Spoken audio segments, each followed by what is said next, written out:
Tuko katika kumalizia kisa cha Sayyidina Khalid ibn Walid ibn Haritha alobahatika kulelewa na Mtume sallallahu alaihi wasallam tangu alipokuwa na miaka 8. Alobahatika kuwa yeye ni mwanzo katika Waislamu. Alobahatika Mtume alifanya utuku baina yake yeye na Sayyidina Hamza ibn Abdul Muttalib. Alobahatika alihudhuria vita kadhaa na Mtume sallallahu alaihi wasallam, na alikuwa yeye ndio mtoa bishara ya ushindi wa vita Badr kwenda Madina. Alikuwa yeye Bashir, na alihudhuria vita vinginevyo vya Khandaq na Khaybar na Sulhul Hudaybiyah, na Mtume akafanya ni khalifa abakie Madina asimamie katika ghazwa Quraysh, na alikuwa ni mtu hodari kwa kutumia pembe, alikuwa ni mwelevu kwa kutumia pembe. Na Mtume alituma katika vikundi vya jeshi 7, na vikundi vyote 7 hizi alikuwa yeye ndio kamanda, alikuwa ni kiongozi wa vikundi. Ndio mpaka sasa Aisha akasema ma ba'atha Rasulullah sallallahu alaihi wasallam Zaid ibn Haritha fi sariyatin illa amara alayhi walau baqiya nastakhlafahu. Yapokuwa Mtume sallallahu alaihi wasallam hakutuma vikundi vya jeshi vyovyote kwenda kupigana vita mahali popote isipokuwa amini wao kuwa ni Zaid ibn Haritha. Madamu Zaid yuko katika kikundi cha jeshi kile, basi amiri hufanywa yeye. Na lao Zaid akabakia hai mpaka Mtume akaondoka duniani, basi ingekuwa hakuna haja kutakuliwa khalifa, ingekuwa khalifa ni yeye.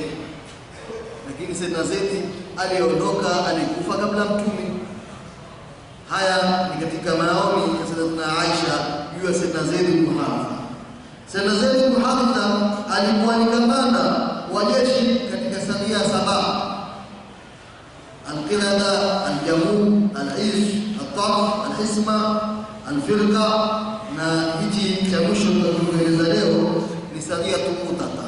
Hichi ndio cha 7. Alikuwa Sayyidina Zaid ibn Haritha ni kamanda wa jeshi, na sababu ya saria hili au vita hivi vya jeshi ni kwa sababu Mtume sallallahu alaihi wasallam alimtuma Al-Harith ibn Umayr Al-Azdiya kwa barua ampelekee amiri wa Basra kwa upande wa Herakla, na Herakla ilikuwa majina yao. Sham kila anayetawali kwa Herakla, Misri kila anayetawali kwa Firaun, Rome kila anayetawali kwa Kaisar, ilikuwa majina yakitumia. Kisra, Fursi kila anayetawali anaitwa Kisra. Kwa hivyo nao sehemu za Sham ilikuwa watawali wote ni Herakla, lakini Herakla wakati huu alikuwa ni Harith ibn Abi Shammara al-Ghassani. Huyu ndio alikuwa ni amiri PC wa maeneo haya. Mtume akatuma barua apelekewe mfalme wa hapo Kuta sehemu za Sham za Busra. Alipopeleka ile barua akajitokeza Shurahbil ibn Amr al-Ghassani, na yeye katika mapisi wa pale Sham. Akamwambia wataka kwenda wapi yeye? Akapenda barua ya Mtume. Pengine kwa barua ya Mtume wewe, akamwambia ndio mimi nitoe barua ya Mtume. Sababu kwa na habari kwa Mtume ilikuwa kituma barua nchi mbalimbali. Alipomwona kama huyu ni mtu wa Mtume na yeye kuleta sisi barua, basi kitu alichofanya alimfunga, akamdengua kichwa chake, akamkata kichwa. Na kawaida mtumishi rasuli la yuta au rasulu la yuta, alotumwa au mtumwa hauawi. Mtumwa hana makosa, wao wakamua. Mtume ndio akakasirika, akaunda kikundi cha jeshi kwenda kuwalipiza kisasi, kwenda kupigia vita Maroko. Hii ni aitwa saria, lakini kwa Mtume alituma watu wengi saria hii. Saria nyingine utuma watu 70, watu 30, watu kadhaa, lakini alituma watu 3000 katika maswahaba. Ndio hata Imam Bukhari akahini haiti saria ya vita Ghazwa, kwa sababu ni kathra jeshi. Kwa jeshi limekuwa nini? Hata sikikundi tena, hili ni jeshi kamili. Akawita ni Ghazwa Mutata. Mtume ajabu ya vita hivi au kikundi hichi cha jeshi akaeleza vita kabla vita havijakuwa. Bendera itashikwa na Sayyidina Zaid ibn Haritha. Akiuawa au akipatikana, basi atashika Sayyidina Jaafar ibn Abi Talib. Akipatikana bendera itashikwa na Abdullah ibn Rawaha. Watu hajenda vitani kimesha bashiri. Akiuawa Abdullah ibn Rawaha, utaangalia yeye wenyewe bendera ikishikwa na nani. Akamtumia Shabashiri. Ndio mmoja wa Yahudi alikuwa hapo akiitwa Naaman, akasema kwa Muhammad ametaja majina, bendera inashikwa na huyu, akipatikana ni huyu, akipatikana ni huyu, basi nakwambia Zaid ibn Haritha usia kabisa. Wasia watu wako nyumbani. Ikiwa una wasia wataka kutoa, utoe. Ikiwaamini ni mtu kweli huyu, basi usia. Sana Zaid ibn Haritha akamwambia mimi nashuhudia ashhadu annahu rasulun sadiqun baun, mimi nakubali huyu ni mtumi, tena ni mkweli, tena ni mwenye kutenda wema. Mtume akafunga bendera ilikuwa nyeupe, akapewa Zaid ibn Haritha atawali ndio uongozi, ili ene pale pale kwa wao walipowadharua Al-Harith ibn Umair Al-Azdi. Tena jambo la kwanza mtume amwambia ukifika uowe, akamwambia jambo la kwanza walinganie katika Uislamu. Wakikubali basi, wakiwa hawataki wameamua vita, basi wapige vita, qatilu wasta'inu billah, wapige vita na umuombe Mwenyezi Mungu msaada. Watu wakatoka mpaka nje ya Madina, waenda huko, na mtume akapoa wasia, tukasema wasia uliokuwa bora kupigana vita kwa ajili ya dini na Mwenyezi Mungu. Anamshukuru Mwenyezi Mungu, msifanye khiana, msifanye mitini, msiue watoto, msiue wanawake, msioue wazee, msioue kwenye mahema yao kando ya mapasta, msikate mitende yao, msikurubie, msikate miti, msivunje majumba. Hapo kwa wasia kama huko atakaosiwe leo majumba ya Mungu, wazee wao, wanawake wauliwa, watoto watu katika vita, wasokwemo wasosikana na vita, tena na vita, mali ya watu na kuwa. Lakini Uislamu mpaka yule anakuhulumu pia mwambia ufanye uadilifu, na kosa na mwingine usipatie mwingine, wala tazimu waziratu wizra ukhra. Wale maadui walisikia mtume wenda wakaunda jeshi lao kubwa, walikuwa ni watu 100,000, Waroma 100,000 waliangalia. Tena wakapelekana habari vijijini kwa wale wanaokuwa kwamba si Waislamu, pia na wao walitokeza, wakatoka idadi iliyokuwa kubwa yenye silaha, yenye mafarasi, yenye vipande vya sita. Walikuwa Wakristo wa Arabu, Bani Bakri na Lahab na Juzam. Katika hizo kabila tatu, Bakri na Lahab na Juzam, na wao wakatoka watu 100,000. Ikawa watu 200,000, jeshi la 200,000 na pigana jeshi la Kiislamu 3,000. Wapi na wapi?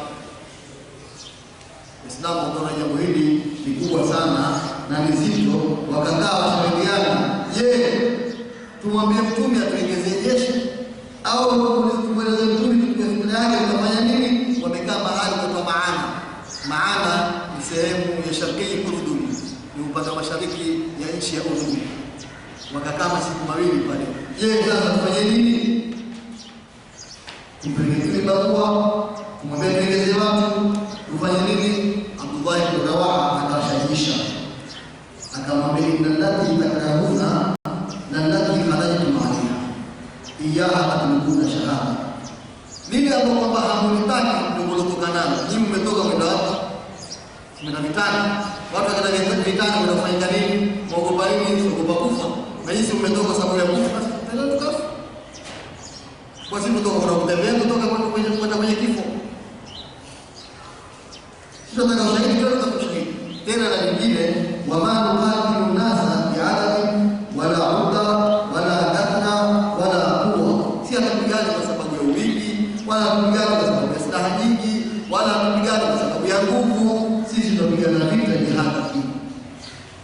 Tunapigana vita kwa sababu ya dini. Mwenyezi Mungu anatukuza, basi tutoke sisi, wala sisi hatupigani kwa wingi. Ni maneno ya Abdullah ibn Rawaha. Masahaba wote wakamwambia sadaqa ibn Rawaha. Abdullah ibn Rawaha anasema kweli, sisi tumetoka kwa sababu ya jihadi, tumetoka kwa sababu ya kifo. Sisi hatupigani kwa wingi, sisi hatupigani kwa idadi, sisi hatupigani kwa maandalizi, sisi tunapigana ila kwa sababu ya Uislamu. Twendeni zetu. Jamaa akaenda hapo kwenye vita, na uongozi wa mushirikina ulikuwa chini ya kiongozi wao akiitwa Itrudud. Itrudud ni yani haraka, ndio alikuwa ni kamanda wa upande wa mushirikina. Basi ukapigana vita hapo, bendera ikashikwa na Zaid ibn Haritha. Zaid akapigana vita mpaka Sayyidina Zaid bin Haritha akauawa. Tena akauawa baada ya kupigana kwa ushujaa, baada ya kupigana kwa nguvu, baada ya kuwa watu wengi, akapatikana mpaka kuweza kushindwa yeye ametongwa mikondo 100. Mwili wake umetongwa, ile mikondo ilifika 100 dungwa Sayyidina Zaid bin Haritha. Ndio akashindwa, akaanguka chini. Alipoanguka chini, bendera ikashikwa na Sayyidina Jaafar bin Abi Talib, na yeye akapigana bendera ameshika mkono wa kulia ukakatwa. Akashika bendera mkono wa kushoto ukakatwa. Akaushika bendera kwa vile vigutu zilizobakia za mikono miwili, vigutu vya mikono miwili vikakatwa.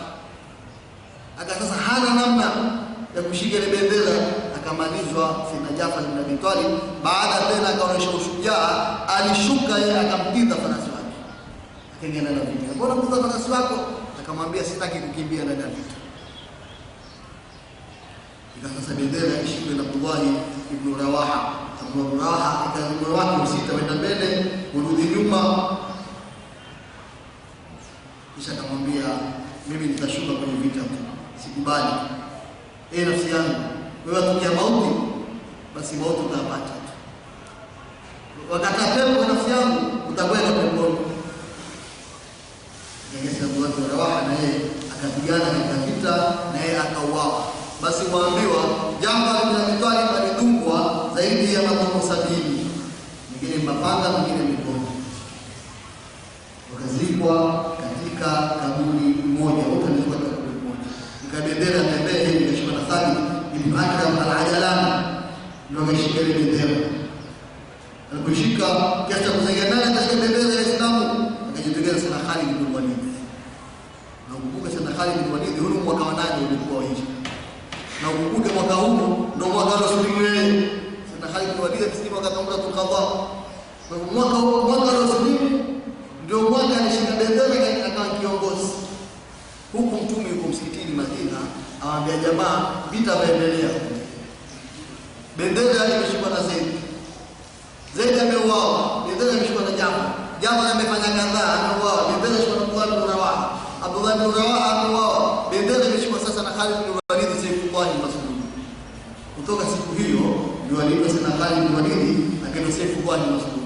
Sasa Zaid ibn Khalid ibn Walid alikuwa ni hodari wa vita, alikuwa ajua jamaa za vita, aliwabarikamanisha vita, alibadilisha mbele akafanya nyuma akafanya mbele, kati akafanya babuni akafanya kati, watu wale akawabadilisha mpaka ile makafiri wakaona labda ile jeshi lingine limekuja, sio ile ile, akapoteza hesabu za watu. Sasa Uislamu uliouawa ni 12 katila. Tunataka kusema waliouawa Uislamu ni watu 12. Waliouawa kama kafiri hawajulikani. Na Mtume sallallahu alaihi wasallam kupata habari kama hii na huko waeleza watu na huko Mtume wadia na matozi kutoka. Basi kupata habari kusema Zaid bin Haritha alimwambia Mungu mara 3. Allahumma ighfir li Zaid, Allahumma ighfir li Zaid, Allahumma ighfir li Zaid. Mara 3 tu alimwambia Mungu Sayyidina Zaid, Mungu